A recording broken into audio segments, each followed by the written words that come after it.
জিন্দাবাদ লড়াই লড়াই লড়াই চাই মনীষীদের ছবিতে লোকসভায় প্রবেশ করতে দেওয়া হবে না কেন বিজেপি জব তোমার দিতেই হবে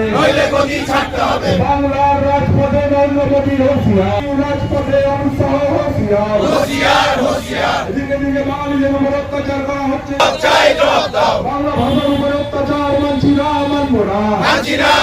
না বাঙালিদের উপর অত্যাচার মানছি না আমাদের উপর অত্যাচার করা হচ্ছে কেন নরেন্দ্র মোদী জবাব দাও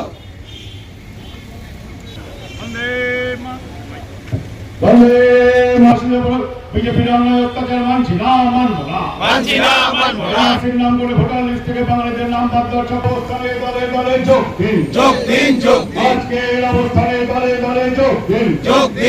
তৃণমূল যুব দলের দলে যোগ দিন বন্দে মাতরম সারা ভারত জুড়ে বাংলা ভাষীদের উপর অত্যাচার মানছি না মানবো না সারা বাংলা জুড়ে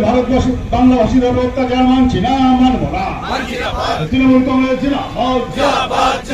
অভিষেক বন্দ্যোপাধ্যায়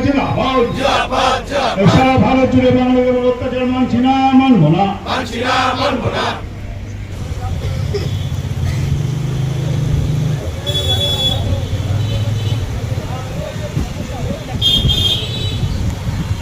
পাদদেশে মালদায়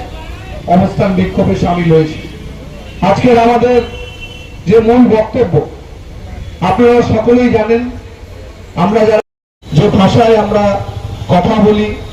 যে ভাষা নিয়ে সারা পৃথিবীর মানুষ গর্ববোধ করেন, সেই বাংলা ভাষাকে আজকে বাংলার বাইরে বিভিন্ন মানুষকে এই ভাষায় কথা বললেই কখনো বাংলাদেশি বলা হচ্ছে, কখনো বাংলা বিদ্বেষী বলা হচ্ছে, কখনো বাংলার ভাষাকে ছোট করে দেখানো হচ্ছে, কখনো এই বিজেপির নেতারা তারা আজকে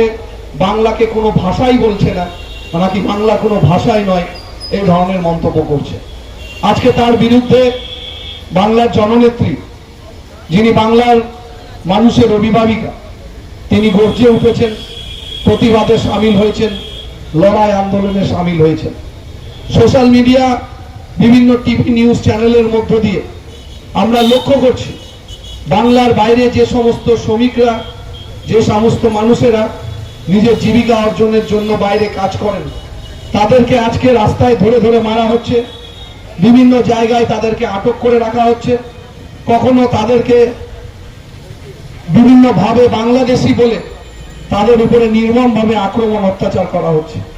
বিভিন্ন জায়গায় ডিটেনশন ক্যাম্প তৈরি করা হচ্ছে,